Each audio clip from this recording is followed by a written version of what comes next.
பிரபன்னபாரிஜாதாய தோத்ரவேத்ரைகபாணஜே ஞானமுத்ராய கிருஷ்ணாய கீதாமிருததுஹே நமஹ. யேஷாமர்த்தே காங்க்ஷிதன்னஹ ராஜ்யம் போகாः சுகானி ச தயிமேவ ஸ்திதா யுத்தே பிராணாம் ஸ்த்யக்த்வா தனானி ச. அர்ஜுனன் சொல்வதை பாருங்கள். ஏஷாமர்த்தே ராஜ்யம் நஹா காங்க்ஷிதம் போகாः சுகானி ச. யாருக்காக வேண்டி இந்த நாடும் இந்த நாட்டில் அனுபவிக்கக்கூடிய போகங்களும் சுகங்களையும் நாம் விரும்புகிறோமோ அவர்களையே கொல்ல வேண்டியிருக்கே. நாம் வாழ்க்கையில் நம்ம பதவி சுகம் அனுபவிக்கணும், நம்ம உற்றார் உறவினரோடு சேர்ந்து அனுபவிக்கணும். உற்றார் உறவினரையே கொன்றுவிட்டு நாம் ராஜ்யத்தை அனுபவிக்கிறதுங்கிறது எப்படி இருக்கு பார், விசித்திரமாக இருக்குங்கிறான் அர்ஜுனன். இப்போ அவனுக்கு அவங்க பண்ண அதர்மமெல்லாம் தோன்றலை, அவங்கள இழந்துடக்கூடாதுங்கிற அந்த எண்ணம் வந்திருக்கு. இப்போ தைமே வஸ்திதா யுத்தே பிராணாம் ஸ்த்யக்த்வா தனானிச்ச. அவர்களே என்ன பண்ணி விட்டார்கள், உயிரெல்லாம் தியாகம் பண்ணிவிட்டு பொருளையும் தியாகம் பண்ணிவிட்டு இங்கே சண்டைக்காக நிற்கிறாங்க. இந்த சண்டை போடுறதுக்கு வந்திருக்கிறவங்களாம் யார், சாதாரணமான ஆட்களா? ஆச்சாரியா பிதரः புத்ராஸ் ததைவ ச பிதாமகாः மாதுலா ஸ்வசுராः பௌத்ராः ஷ்யாலாः சம்பந்தினஸ்ததா. ஆச்சாரியர்கள், பிதர்கள், பெரியப்பா சித்தப்பாமார்கள், புத்திராக மகன்கள், தாத்தாமார்கள், மாமன்மார்கள், மாமனார்கள், பேரன்மார்கள், மைத்துணர்கள், நம்மிடத்தில் பொன் கொடுத்து பொண்ணு எடுத்து சம்பந்தம் பண்ணவர்கள், இவர்களெல்லாம் இருக்கிறார்கள். ரெண்டு பக்கம் இருக்கிறார்கள். சைன்யத்தினுடைய இரண்டு பகுதிகளும் இவர்கள் காணப்படுகிறார்கள். ஒன்று மாத்திரம் நம்ம ஞாபகம் வச்சுக்கணும், அர்ஜுனுடைய மனசில் ஆழமாக பீஷ்மாச்சாரியாரும் துரோணாச்சாரியாரும் தான் இருக்கிறார்கள். மற்றதெல்லாம் அவன் சொல்கிறான், பின்னால் நம்ம பார்க்க போகிறோம். பாருங்க. ஏதான் நஹந்துமிச்சாமி க்னதோபி மதுசூதன அபி த்ரைலோக்கிய ராஜ்யஸ்ய ஹேதோஹ் கிம் நு மஹீக்ருதே. ஏதான் ஹந்தும் ந இச்சாமி, இவர்களை நான் கொல்ல விரும்பவில்லை. க்னதோபி, என்னை கொன்றாலும் பரவாயில்லை, நான் இவர்களை கொல்ல நான் விரும்பலை.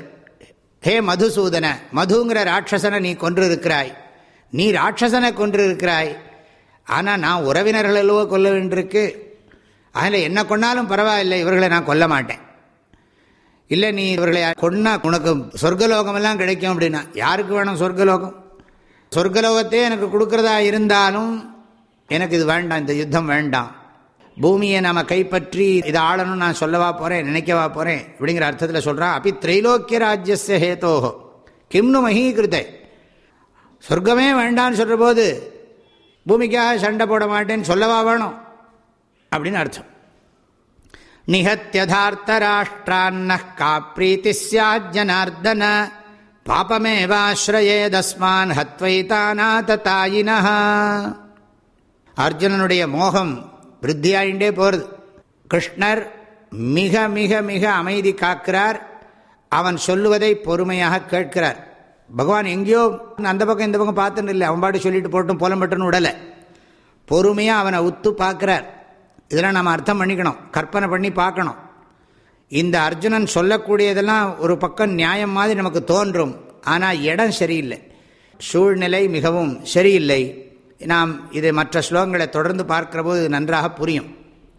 இந்த ஸ்லோகத்தில் அர்ஜுனன் சொல்கிறது, ஹே ஜனார்தனா, மக்களுக்கெல்லாம் நன்மை செய்பவனே, மக்களை பாதுகாக்கின்றவனே, மக்களை எல்லா துன்பங்களிலிருந்தும் விடுவிப்பவனே, இப்படியெல்லாம் அதற்கு பொருள் இருக்குது ஜனார்தனங்கிற சொல்லுக்கு. இந்த திருதராஷ்டிரனுடைய புத்திரர்களை எல்லாம் கொன்றுவிட்டு நமக்கு என்ன பிரீத்தி ஏற்பட போகிறது, இவங்களை கொல்றதுனால நமக்கு என்ன சந்தோஷம் வரப்போகிறது அப்படின்னு அர்த்தம். அது மாத்திரம் இல்லை, நமக்கு பாபம் வரும். ஒருவேளை இப்போ கொல்றதுனால நமக்கு இப்போ சந்தோஷம் கிடைச்சாலும் பின்னால் இந்த கொன்ன பாவம் இருக்கே அது விடாது நம்மளை அப்படிங்கிற அர்த்தத்தில் சொல்கிறான். பாபமேவ ஆசிரயேத் ஏதான் ஆததாயினஹா ஹத்வா. இந்த ஆததாயிகளை கொன்று நமக்கு பாபந்தான் வரும். இந்த வாக்கியமே ஃபுல் ஆஃப் கான்ட்ரடிக்ஷன், ரொம்ப முரண்பாடோடு பேசுகிறான். அதாவது ஆததாயியை கொன்று நமக்கு பாபம் வருங்கிறான். சாஸ்திரத்தில் ஆததாயியை கொன்னா புண்ணியந்தான் சொல்லியிருக்கு. ஆததாயியை நம்மளே கொள்ளக்கூடாது. ஆததாயின்னா என்ன அர்த்தம்னு கேட்டால், அக்னிதோ கரதச்சைவ சஸ்திரபாணிர் தனாபஹா க்ஷேத்திர தாராபஹர்த்தாச்ச ஷடைத்தே ஹியாததாயினஹா. இந்த ஸ்லோகத்துக்கு அர்த்தம், வீட்டுக்கு நெருப்பு வச்சவன், அப்புறம் விஷம் வச்சு கொல்றதுக்கு முயற்சி பண்ணுறவன், அப்புறம் நாம் ஆயுதம் எடுக்காத போது ஆயுதத்தை எடுத்துன்னு வந்து நம்மளை கொல்ல வர்றவன், நம்முடைய செல்வத்தை அபகரிச்சுக்கிறவன், நம்முடைய நிலத்தை அபகரிச்சுக்கிறவன், மனைவியை வீட்டில் இருக்கிற பெண்களை அபகரிச்சுக்கிறவன், இவனுக்கு ஆத்தத்தாயின்னு பேர். இந்த 5 செஞ்சுருக்கான். அரக்குமாளிக்கு நெருப்பு வச்சது, பீமனுக்கு விஷம் வச்சு இது பண்ணது, வேறு சில இடங்களில் ஆயுதம் இல்லாமல் சண்டைக்கு வந்தது, செல்வத்தை அபகரித்தது, நிலத்தை பூமியை அபகரிச்சிருக்கான், திரௌபதியை மானபங்கம் பண்ணியிருக்கான். இத்தனையும் பண்ணியிருக்காங்கிறது தெரிஞ்சதுன்னா என்கொயரி பண்ணாமல் கொன்னுடுன்னு சொல்லியிருக்கு சாஸ்திரத்தில். அது குருவாக இருந்தாலும் தப்பு இல்லைன்னெலாம் சொல்லியிருக்கு. ஆக அப்படி இருக்கிற போது ஆத்தத்தாயை கொண்டா புண்ணியம் வரும்னு சொல்கிறதுக்கு போல, புண்ணியம் வருதோ இல்லையோ பாபம் வராது கண்டிப்பாக. ஆனால் அவன் சொல்கிற வார்த்தை ரொம்ப குழப்பத்தில் பேசுகிற போது இப்படி தான் தப்பு தப்பாக எதையாவது பேசுவோம். அது அர்ஜுனன் மூலமாக காட்டி கொடுக்குறார் வியாசர். தொடர்ந்து நாளை சிந்திப்போம். அனைவருக்கும் மனமார்ந்த நல்வாழ்த்துக்கள், பரிபூர்ண ஆசீர்வாதங்கள். ஹரி ஓம். ஓம்